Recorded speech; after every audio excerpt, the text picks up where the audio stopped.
नुसरत की जहान में एक बार फिर आपका तहे दिल से स्वागत है। दोस्तों, ये वीडियो डालने में बहुत लेट हो गया। इसकी वजह ये थी कि जो लोग रेंट पे रहते हैं उन्हें पता होगा कि हर 3-4 साल बाद हमें रेंट वाला घर छोड़ना पड़ता है, इसलिए शिफ्टिंग में बहुत लेट हो गया। ईद के बाद हम शिफ्ट कर रहे थे, तो इसीलिए ईद का व्लॉग भी बहुत लेट हो गया।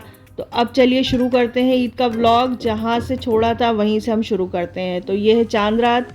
दोस्तों, चांद रात के दिन मैंने रिवाज बना के रखा है कि मैं चूड़ियाँ ख़रीदने जाऊंगी, क्योंकि मैं बचपन से चांद रात के दिन अपनी मम्मी के साथ चूड़ी ख़रीदने जाती थी। तो मैंने ये मेंटेन करके रखा है रिवाज, और मैं चूड़ियाँ ख़रीदने जाती हूँ। तो मैं अपनी ड्रेस की मैचिंग की चूड़ियाँ ख़रीद रही हूँ।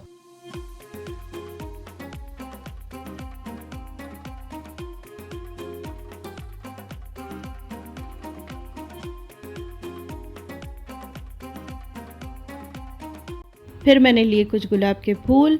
चांद रात को कुछ ना कुछ ख़रीदना ही है। चांद रात को शॉपिंग करने का एक अलग ही मज़ा है, अलग ही क्रेज़ है। आप उसको डिनाई नहीं कर सकते। मतलब मज़ा आता है। चांद रात को हमने ये ख़रीदा, चांद रात को ये ख़रीदा, भले ही आप पूरे रमज़ान भर कितनी भी शॉपिंग कर लो।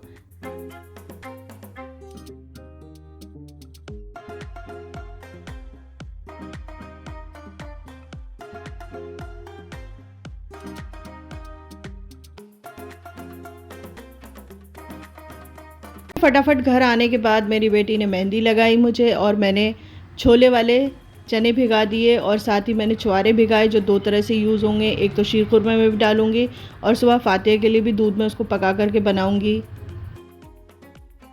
आज है ईद की सुबह, और ईद बहुत बहुत मुबारक हो आप सभी को। अल्लाह पाक आपके घर में ढेर सारी खुशियाँ लाए। तो अब मैं तैयारी कर रही हूँ सेवइयाँ बनाने की, शीर खुरमा बनाने के लिए।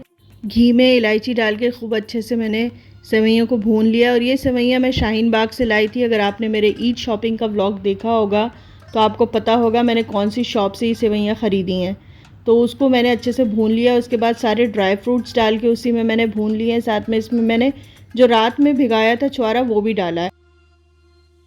अच्छे से जब सेवइयाँ भून जाए, सौंधी सौंधी खुशबू आने लगे, तो उसमें गर्म दूध डाल दें। अच्छा फुल क्रीम वाला दूध डाल दें। जब आपको लगे कि सेवइयाँ फूल चुकी हैं, यानी गल चुकी हैं, पक चुकी हैं, और दूध भी हल्का सा गाढ़ा होने लगा है, तब जाके उसमें शक्कर डाल दीजिए, चीनी डाल दीजिए, अपने स्वाद अनुसार डालिए। यहाँ पे मैंने किशमिश को धो के भिगा के रखा है पानी में, ताकि वो पानी में फूल जाएं। किशमिश मैं सबसे लास्ट में डालूंगी, क्योंकि अगर एक भी किशमिश खट्टी हुई तो वो दूध फाड़ देगी। जैसे ही शक्कर डालेंगे उसके बाद और पकाएं ताकि वो गाढ़ा हो जाए। अब देखिए ये रेडी है, और ये मैंने अपनी पूरी फैमिली को खाने के लिए सर्व कर दिया है। ये है मेरा शीर खुरमा, ये है छोले जो मैंने बनाए थे, और ये है शामी कबाब। इन सब की रेसिपी मैं शूट नहीं कर पाई, क्योंकि आपको मालूम है ईद के दिन हम भोपाल नहीं गए थे और यहाँ थे, तो सभी रिश्तेदारों के वीडियो कॉल्स बहुत सारे आ रहे थे, तो उसी में बिज़ी रहे, तो बहुत सारी चीज़ें तो मैं शूट ही नहीं कर पाई।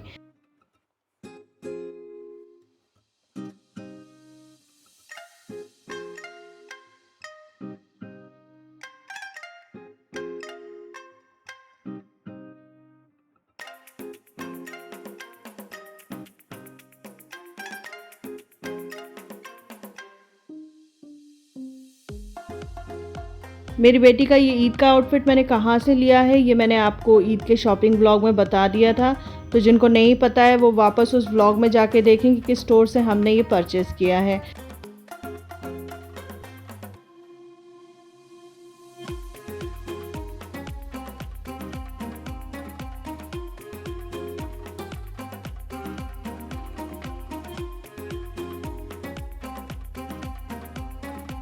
हम दोनों के आउटफिट्स आपको कैसे लगे प्लीज़ कमेंट करके ज़रूर बताइएगा। आपके कमेंट्स का बेसब्री से इंतज़ार रहेगा। चलिए फिर चलते हैं ईद के दिन दिल्ली घूमने। चलें? चलिए।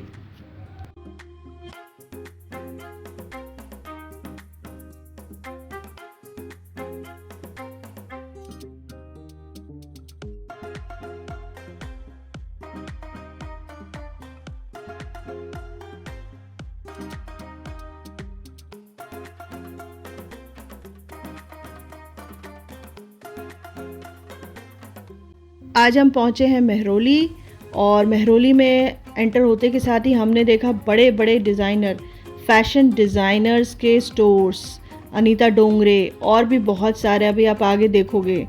तो ये सारे विजुअल्स मैं आप लोगों के लिए लेके आई हूँ कि देखिए भैया इनके स्टोर्स ऐसे दिखते हैं।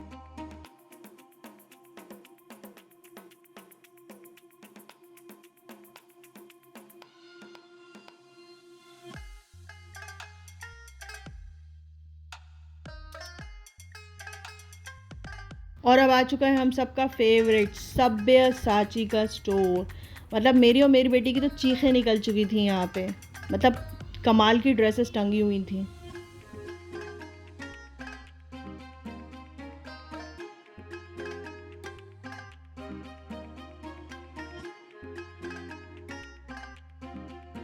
अब हम पहुँचे हैं थाई हाई रेस्टोरेंट, जो इस बोर्ड के जस्ट अपोजिट पैरेलली साइड में है। ये है उसका पार्किंग। तो चलिए चलते हैं थाई हाई रेस्टोरेंट।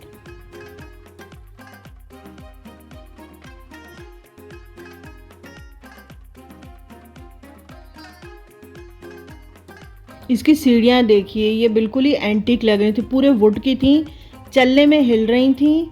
इसका इंटीरियर कमाल का था, पूरा मतलब क्लासी, बहुत ही क्लासी इसका इंटीरियर था। इंटीरियर हो या कपड़े हो, कहीं के भी हो, अगर मेरे आंखों को भा जाते हैं तो मुझे बहुत ही अच्छे लगते हैं। मतलब फिर मैं ये नहीं देखती कि ये कौन से देश के हैं, कहाँ के हैं। इनका इंटीरियर देखो, अगर ये थाई वाला इंटीरियर है तो बड़ा खूबसूरत इंटीरियर है इनका। बहुत ही एंटीक इंटीरियर था, बहुत ही क्लासी इंटीरियर था, बहुत ही सुकून देने वाली जगह थी। दूर से हमें कुतुब मीनार दिख रहा था।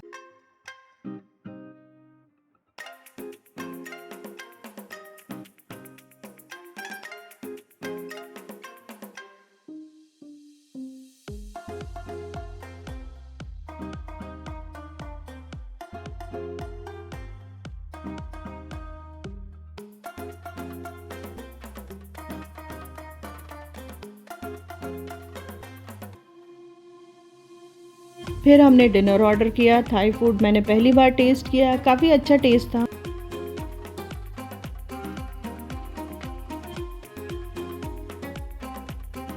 मतलब जगह तो अच्छी थी, खाना उससे ज़्यादा अच्छा था। मैं ये कहना चाहूँ, खाना बहुत ही टेस्टी था। और ये चिकन के साथ जो उन्होंने सलाद सर्व किया था, ये बहुत ही टेस्टी था। इसमें इसकी जो ड्रेसिंग थी वो खट्टी और मीठी थी, तो वो यूनिक थी, वो बहुत अच्छी थी। उसके बाद हमने चिली चिकन मंगवाया, नूडल्स मंगवाए। जो सेफ़ चलते हैं ना हम लोग, तो वो नूडल्स और चिली चिकन ही सेफ़ चलते हैं। बाकी जो लिखा था वो मेरे तो समझ में नहीं आया थाई में क्या लिखा है उन्होंने। थाई हाई एक रूफटॉप रेस्टोरेंट है। इसमें खाने के बाद आप बहुत आराम से, बहुत ही देर तक आप आराम से इसके माहौल को एंजॉय कर सकते हैं। बहुत अच्छी हवा चल रही थी। दूर से बहुत खूबसूरत कुतुब मीनार लग रहा था। मतलब कहना ही क्या, मतलब बहुत अच्छे विजुअल्स थे। और ऊपर ये देखिए, ये एरोप्लेन जाता हुआ दिख रहा है। आपने बहुत सारी रील्स देखी होंगी जिसमें कुतुब मीनार के ऊपर से एरोप्लेन जाता हुआ दिख रहा है। शायद इसी तरफ की कहीं से वो लोग रील बनाते होंगे जो वायरल होती हैं। तो ये बहुत ही नया एक्सपीरियंस था हम लोगों के लिए। बच्चे लेके आए थे थाई हाई रेस्टोरेंट। और उसके बाद हमने ढेर सारे फ़ोटोज़ निकलवाए। ईद के फ़ोटोज़ तो होने चाहिए। और ये सब करके हम निकल चुके हैं पुरानी दिल्ली की तरफ घूमने के लिए। तो देखिए पुरानी दिल्ली में आज रात के 12 बजे के बाद हमें क्या क्या देखने को मिलेगा।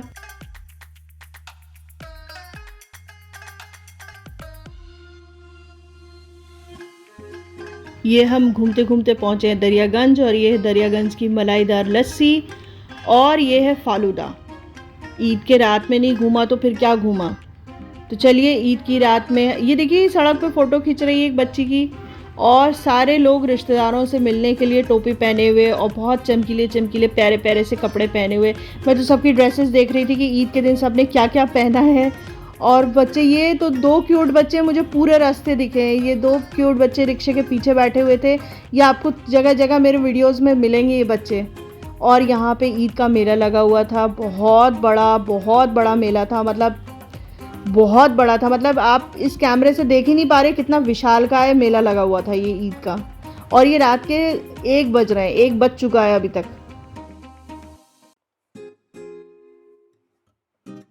और ये अब आ चुका है हमारा लाल किला। लाल किला देखिए कितना खूबसूरत लग रहा है, लाइट्स ऑन है उसकी। और हम आ चुके हैं लाल किले के जस्ट सामने चांदनी चौक। तो जिन लोगों ने चांदनी चौक नहीं देखा है रात के 1:30 बजे, वो देख लें रात के 1:30 बजे चांदनी चौक कैसा दिख रहा था। और ये गुरुद्वारा, तो ये सबको पता है कि चांदनी चौक का ये गुरुद्वारा कितना मशहूर है, कितनी शांति है यहाँ पे, कितना सुकून है। देखिए मैं आपको विजुअल्स दिखा रही हूँ उसके, कितना सुकून है। रात के 1:30 बजे यहाँ इतनी चहल पहल थी, कोई कह नहीं सकता कि ये रात के 1:30 बजे। और इसी के जस्ट सामने यहाँ पे पूरे सिख खड़े थे, और सामने टोपी वाले सारे ईद के दिन खड़े थे रात के 2 बजे। वो विजुअल मैं ले ही नहीं पाई। वो अगर मैं विजुअल्स लेती तो मेरे इस ब्लॉग का वो यूएसपी होता कि सड़क के इस किनारे सारे सरदार सिख भाई हमारे खड़े थे और इस तरफ सारे मुस्लिम्स खड़े थे टोपी पहने हुए।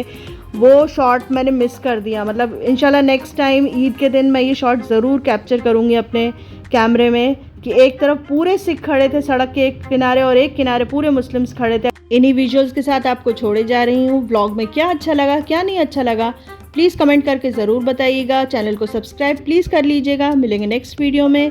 Bye bye.